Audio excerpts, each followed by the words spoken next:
자, 회계학적 이윤과 경제학적 이윤, 회계학적 이윤이랑 경제학적 이윤 비교하는 지문입니다. 이 지문에서 그냥 경제학적 이윤이라는 것의 개념을 그냥 암기하시면 돼요. 이 지문에서 나온 그대로. 자, 봅시다. 직장인들이 퇴사를 결심하고 창업을 하는 큰 이유 중에 하나는 더 많은 이윤을 얻기 위함일 것이다. 이거 2016년 9월에 2학년 학평회 때 나왔던 지문이고요.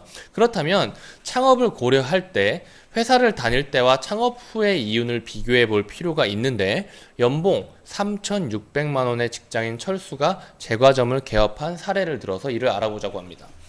2014년 철수는 여유자금 2억 원, 1억 원의 은행 대출을 받아가지고 본인이 소유하고 있던 매장에 제과점을 개업했대요. 일단 본인이 소유를 하고 있던 매장입니다. 철수가 연봉 3,600만 원이었어요. 그의 직장인이었죠. 근데 이 일을 때려치고 철수는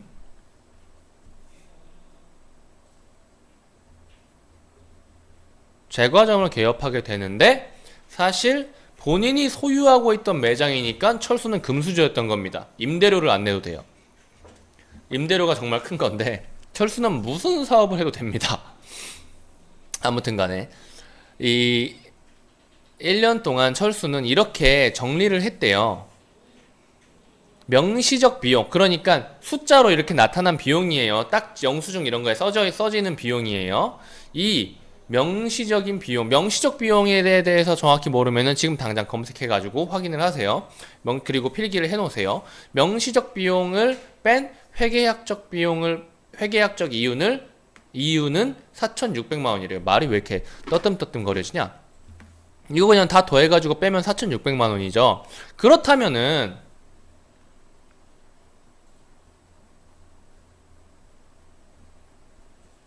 3,600만 원의 연봉을 벌다가 회계학적 이윤으로 4,600만 원을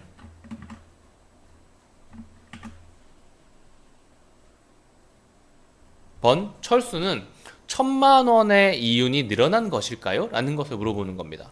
창업 후의 정확한 이윤을 알기 위해서는 총 수입에서 명시적 비용을 뺀 회계학적인 이윤이 아니라 경제학적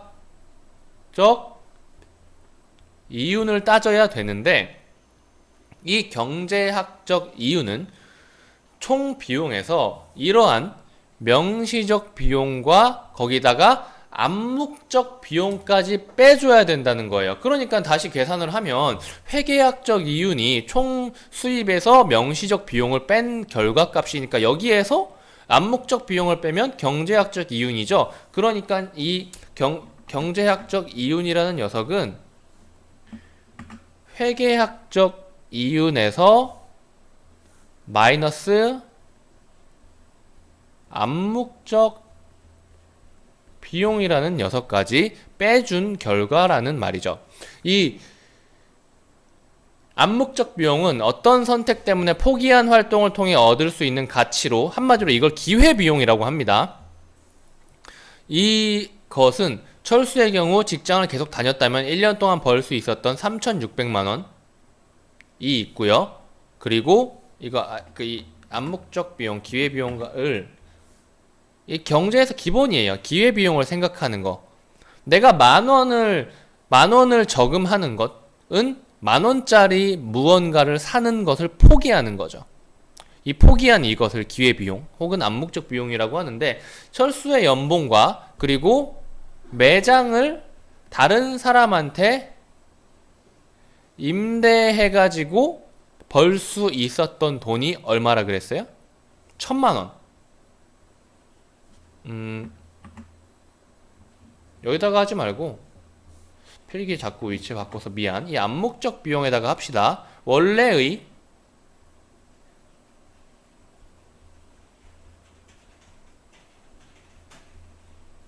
연봉 3,600만 원. 본인 소유의 매장에 본인이 제과점 연 거니까 제과점을 안 열었으면 본인 소유의 매장을 다른 사람한테 빌려줘서 임대료를 받을 수 있었겠죠? 포기를 한 겁니다. 그거를. 여기에서 이미 4,600만 원이 까져버렸네요. 그렇다면은 경제학적으로는 마이너스가 될 거라는 거죠. 또 제과점을 열기 위해 사용한 자본금 총 3억입니다. 그쵸? 여유자금 2억 원에 1억 원의 대출을 받아가지고 3억을 드린 겁니다. 이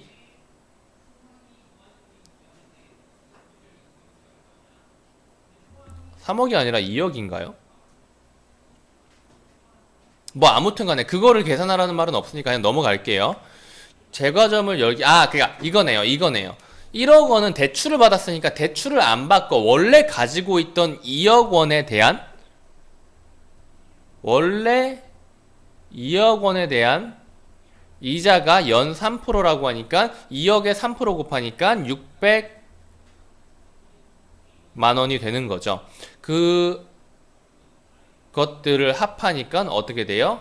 5,200만 원이 돼서 경제학적 이유는 마이너스 600만 원이 되어버립니다. 그쵸?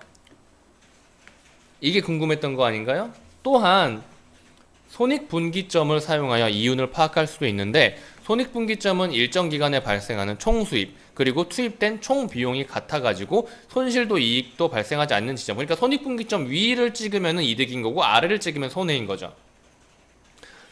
손익분기점은 고정비 그리고 매출액에 대한 변동비의 비율을 활용하여 계산하는데 고정비는 직원 인건비와 가게 임대료 이것도 계산을 해볼까요?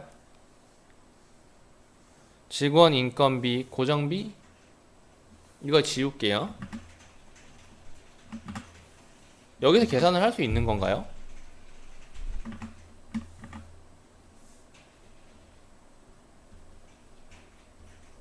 그러니까 쉬운 수학이에요. 이 지문은 엄청 쉬운 산수 같은 거죠. 글만 읽을 수 있으면 이 글을 적용하면 되는 이런 거 어려워하는 학생들 되게 많더라고.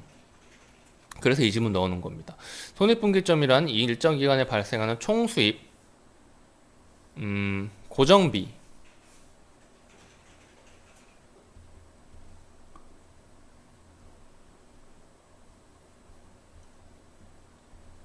매출액에 대한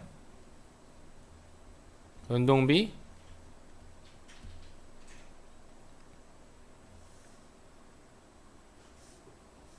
이 둘의 비율이라는 걸까요? 매출액에 대한 변동비의 비율이라는 걸까요? 일단 없애둡시다. 이 둘의 비율이라고 할지 이 비율이라고 할지 지금 모르니까 고정비는 인건비, 임대료, 대출이자, 세금과 같이 고정적으로 발생하는 비용이며 변동비는 재료비처럼 매출에 따라 변하는 비용이래요. 총 수입이 늘거나 투입된 총 비용이 줄면은 손익분기점이 낮아집니다. 왜냐면 많이 벌면은 더 낮아질 수가 있고 뭐 그렇다는 말인 것 같은데 이거의 손익분기점의 위치가 이동하는 것까지 제가 굳이 여기서는 설명할 필요가 없는 것 같아요. 이처럼 손익분기점은 총수입과 총비용과의 관계에서 손실이 발생하지 않는 매출 수준을 알 수 있다는 장점이 있지만 손익분기점 역시 암묵적인 비용이 반영되어 있지 않기 때문에 창업을 고려할 때는 암묵적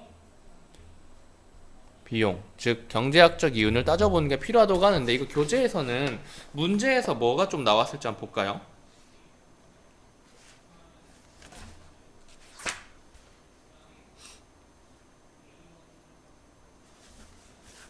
문제 67번에서 손익분기점 가지고 계산하는 게 나왔어요. 그대로 그냥 넣어가지고 회계학적 이윤이 얼마가 됐다 그랬어요?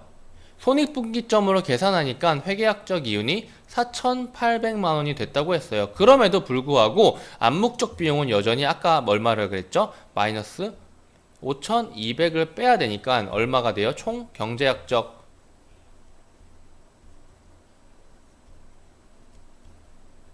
이 4,800이라는 거는 손익분기점으로 계산한 회계학적 이윤 문제 67번에서 표 아래에 있는 거 따온 겁니다. 그렇다면 경제학적 이윤은 이것도 역시 마이너스 400인 거죠. 그래서 아무튼 잠깐만요. 아니죠. 이거는 그냥 손익분기점 가지고는 이게 아니구나. 이거는 그냥 그겁니다. 손익분기점 계산을 한 게 아니고 1년 후에 2015년에 회계학적 이윤 계산한 거고, 손익분기점은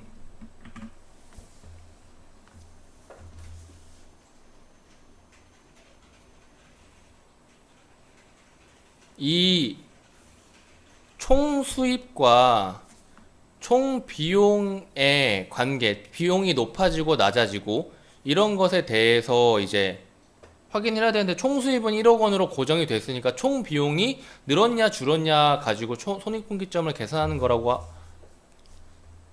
하는 거네요. 제가 살짝 착각을 했네요. 헷갈리지 않게. 이것 역시도 이거랑 똑같은 틀로 계산을 한 거라는 거. 손익분기점을 본 게 아니고, 손익분기점은 그냥 여기에서 이제 이것들, 이런 녀석들을, 비용에 들어가는 녀석, 수입에 들어가는 녀석들을 비교를 하면 되는 겁니다. 살짝 당황을 해버렸네. 아무튼 간에 이거 이야기하기 전까지만 제대로 보면은 될 것 같아요. 여기까지. 아무튼 간에 이 암묵적 비용과 그걸로 인해서 명시적 비용에서 암묵적 비용을 빼고 경제학적 이윤을 계산을 해야 된다라는 부분만 체크를 잘 해주시면 돼요. 나머지는 그냥 스르륵 그냥 넘어가시면 되겠습니다.